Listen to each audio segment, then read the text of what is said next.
नमस्कार। प्रादेशिक समाचार के साथ मैं ज्ञानेश्वर प्रसाद श्रीवास्तव। पहले मुख्य समाचार। राष्ट्रीय जनतांत्रिक गठबंधन उम्मीदवार जगदीप धनखड़ देश के 14वें उपराष्ट्रपति पद की 11 अगस्त को लेंगे शपथ। भारतीय अंतरिक्ष अनुसंधान संगठन ने आज सबसे छोटे वाणिज्यिक रॉकेट से अंतरिक्ष में फहराया तिरंगा। 8वां राष्ट्रीय हथकरघा दिवस आज स्वतंत्रता संग्राम के दौरान वर्ष 1905 में आज ही के दिन हुई थी स्वदेशी आंदोलन की शुरुआत। और T20 अंतर्राष्ट्रीय क्रिकेट मैच में आज भारत और वेस्टइंडीज के बीच 5वां और अंतिम मुकाबला फ्लोरिडा के लॉडर हिल में रात 8 बजे से खेला जाएगा। और अब समाचार विस्तार से। राष्ट्रीय जनतांत्रिक गठबंधन एनडीए के प्रत्याशी जगदीप धनखड़ देश के 14वें उपराष्ट्रपति चुने गए हैं। श्री धनखड़ को 528 वोट मिले, जबकि उनके प्रतिद्वंदी विपक्षी उम्मीदवार मार्गरेट अल्वा ने 182 वोट प्राप्त किए। श्री धनखड़ ने कल हुए उपराष्ट्रपति चुनाव में कुल पड़े वैध मतों में से 72.8% वोटों के साथ शानदार जीत हासिल की। उपराष्ट्रपति पद के लिए पिछले 6 चुनाव में श्री धनखड़ के जीत का अंतर सबसे अधिक रहा। श्री धनखड़ बृहस्पतिवार को पद की शपथ लेंगे। मौजूदा उपराष्ट्रपति एम वेंकैया नायडू का कार्यकाल बुधवार को समाप्त होगा। श्री धनखड़ को राज्यसभा का पदेन सभापति नियुक्त भी किया जाएगा। प्रधानमंत्री नरेंद्र मोदी की अध्यक्षता में आज नई दिल्ली के राष्ट्रपति भवन सांस्कृतिक केंद्र में नीति आयोग के शासी परिषद की 7वीं बैठक चल रही है। बैठक में केंद्र तथा राज्यों और केंद्र शासित प्रदेशों के बीच सहयोग समन्वय बढ़ाने पर विचार विमर्श होगा। फसल विविधीकरण तथा तिलहन दलहन और अन्य कृषि उत्पादों में आत्मनिर्भरता प्राप्त करने, राष्ट्रीय शिक्षा नीति के कार्यान्वयन और शहरी प्रशासन का विषय भी एजेंडे में शामिल है। शासी परिषद प्रत्येक विषय पर कार्य योजना और कार्रवाई योजना को अंतिम रूप देगी। कोविड महामारी के बाद देश के अमृत काल में प्रवेश करने और अगले वर्ष भारत के G20 समूह की अध्यक्षता ग्रहण करने तथा उसकी मेजबानी में G20 शिखर सम्मेलन को देखते हुए आज की बैठक बहुत महत्वपूर्ण मानी जा रही है। बैठक में झारखंड के मुख्यमंत्री हेमंत सोरेन राज्य में किए जा रहे सरकारी प्रयासों पर चर्चा कर सकते हैं। भारतीय अंतरिक्ष अनुसंधान संगठन इसरो ने आज अंतरिक्ष में तिरंगा फहराने के लिए अपना सबसे छोटा वाणिज्यिक रॉकेट छोड़ा। यह प्रक्षेपण सवेरे 9:18 पर श्रीहरिकोटा में सतीश धवन अंतरिक्ष केंद्र से किया गया। इसके माध्यम से अर्थ ऑब्जर्वर उपग्रह ESO-02 और एक अन्य उपग्रह आजादी सैट पृथ्वी का कक्षा में भेजे। इसरो के अध्यक्ष एस सोमनाथ ने नए उपग्रह को परिवर्तनकारी बताते हुए कहा कि इस अभियान से छोटे उपग्रहों के बाजार में भारत की उपस्थिति दर्ज होगी। आजादी सैट में 75 पेलोड लगे हैं और इसे देश के सरकारी विद्यालयों की 750 छात्राओं ने तैयार किया है। भारत इस महीने की 15 तारीख को अपनी स्वतंत्रता के 75 वर्ष पूरे करेगा। इस वर्ष स्वतंत्रता दिवस आजादी का अमृत महोत्सव समारोहों के बीच मनाया जाएगा। स्वतंत्रता दिवस समारोह के सिलसिले में आकाशवाणी समाचार इंडिया @75 शीर्षक से विशेष श्रृंखला प्रसारित कर रहा है।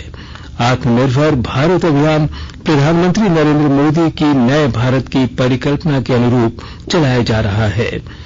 12 मई 2020 को श्री मोदी ने आत्मनिर्भर भारत अभियान का आगाज किया था।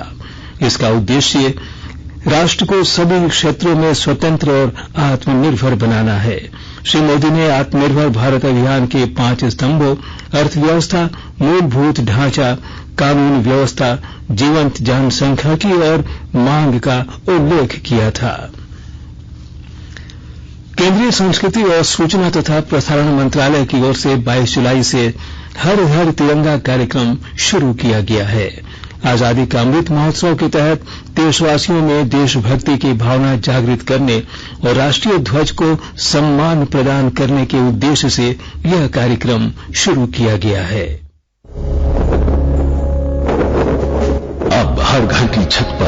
शान से फहरेगा तिरंगा, गुनगुनाए जाएंगे नव विकास के गीत। आन बान शान का प्रतीक राष्ट्र ध्वज तिरंगा।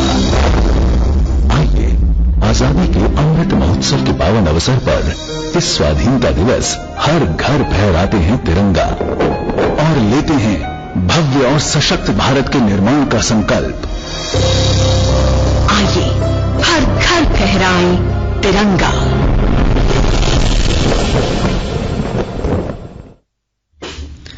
दुमका जिले में हर घर झंडा हर घर तिरंगा कार्यक्रम के लिए विभिन्न स्तर पर जागरूकता अभियान चलाया जा रहा है। भारतीय जनता पार्टी द्वारा दुमका, रामगढ़, मसलिया, जरमुंडी और काठीकुंड में मंडल स्तरीय बैठक कर इस कार्यक्रम को भव्यता के साथ मनाने की रणनीति बनाई गई।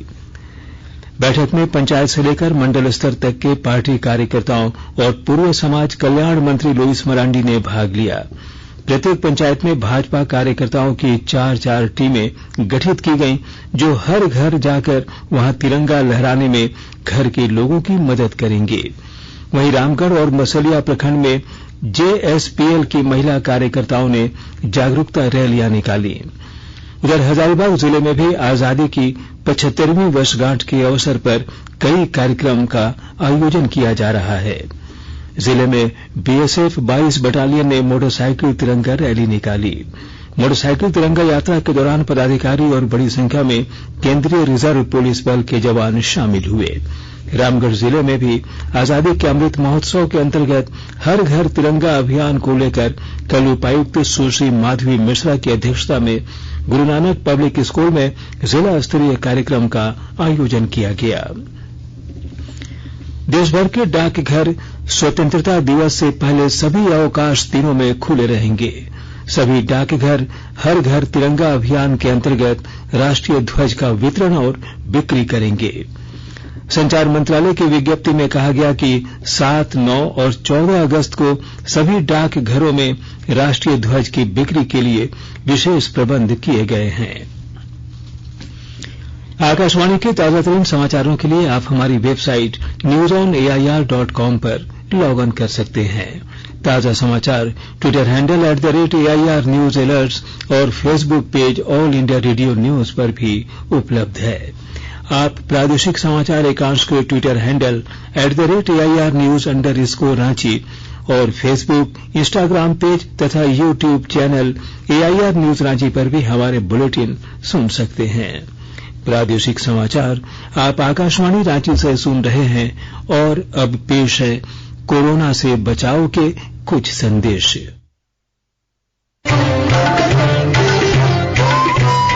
कोविड-19 से बचाव और सुरक्षित रहने के 3 उपाय।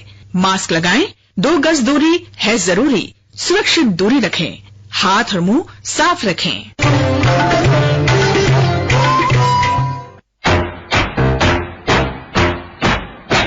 चलो मिलकर एक शुरुआत करें, चलो एक फैसला आज करें। मास्क नहीं तो टोकेंगे, कोरोना को रोकेंगे। चलो एक इरादा करते हैं, चलो एक इरादा करते हैं। मास्क नहीं तो टोकेंगे, कोरोना को रोकेंगे। भारत सरकार द्वारा जनहित में जारी। प्रादेशिक समाचार में आपका फिर से स्वागत है। झारखंड में कोरोना के मामले में लगातार वृद्धि हो रही है। पिछले 24 घंटे की बात करें तो 125 नए केस मिले हैं। राज्य में कोरोना के 956 सक्रिय मामले में सबसे अधिक पूर्वी सिंहभूम में 366 मामले सक्रिय हैं। पिछले 24 घंटों में कोरोना से 180 मरीज स्वस्थ हुए हैं। वहीं राज्य में कोरोना के 125 नए मरीज मिले हैं। स्वास्थ्य विभाग के अनुसार बोकारो से 16, देवघर से 16, धनबाद से 2, पूर्वी सिंहभूम से 49, गढ़वा से 4, गिरिडीह से 1, गुमला से 5, हजारीबाग से 1, कोडरमा से 2, लातेहार से 2, लोहरदगा से 1, पलामू से 8, रामगढ़ से 1 और रांची से 17 मरीज मिले हैं। राज्य में कुल कोरोना मरीजों की संख्या अब 4,40,682 हो चुकी है। इस बीच कोरोना का पता लगाने के लिए जांच जारी है। राज्य में कुल 2,24,32,9 29,856 सैंपल की जांच की गई है। इनमें से 956 सक्रिय केस हैं। कोरोना से अब तक 4,34,399 मरीज ठीक हुए हैं। आज 8वां राष्ट्रीय हथकरघा दिवस है। देश में स्वतंत्रता संग्राम के इतिहास में इसका विशेष महत्व है। आज ही के दिन वर्ष 1905 में स्वदेशी आंदोलन की शुरुआत हुई थी। 2015 में राष्ट्रीय हथकरघा दिवस मनाने की घोषणा करते हुए प्रधानमंत्री नरेंद्र मोदी ने कहा था कि देश में सभी परिवार खादी और हथकरघा से जुड़े और कम से कम एक उत्पाद अवश्य खरीदें। साहिबगंज जिले में अवैध खनन मामले की शिकायतों और 53 स्टोन क्रशरों की बिजली काटे जाने को लेकर समीक्षात्मक बैठक की गई। बैठक की अध्यक्षता उपायुक्त श्रीराम निवास यादव ने की। बैठक के दौरान उपायुक्त ने संबंधित विभागों के पदाधिकारियों को यह निर्देश दिया कि प्राप्त शिकायतों पर एक्शन लेते हुए उस जगह पर जाएं और संबंधित व्यक्ति पर आवश्यक कार्रवाई करें। इधर अवैध पत्थर खनन और परिवहन के एक और मामले में राजमहल थाना क्षेत्र के मुन्ना पताल गंगा घाट से अवैध स्टोन चिप्स की ढुलाई पर अनुमंडल पदाधिकारी प्रीतिलता किस्कू ने छापामारी कर एक नाव और हजारों सीएफटी स्टोन चिप्स जब्त किया। रामगढ़ जिले के बरलंगा पुलिस ने थाना गेट के समीप कल देर रात पान मसाला लदे एक एलपी ट्रक को जब्त किया। मौके पर ट्रक के चालक और उप चालक को गिरफ्तार किया गया है। इस संबंध में पुलिस ने बरलंगा थाना में चालक, उप चालक और ट्रक मालिक सहित अन्य के खिलाफ प्रतिबंधित पान मसाला के कारोबार के आरोप में मामला दर्ज किया है।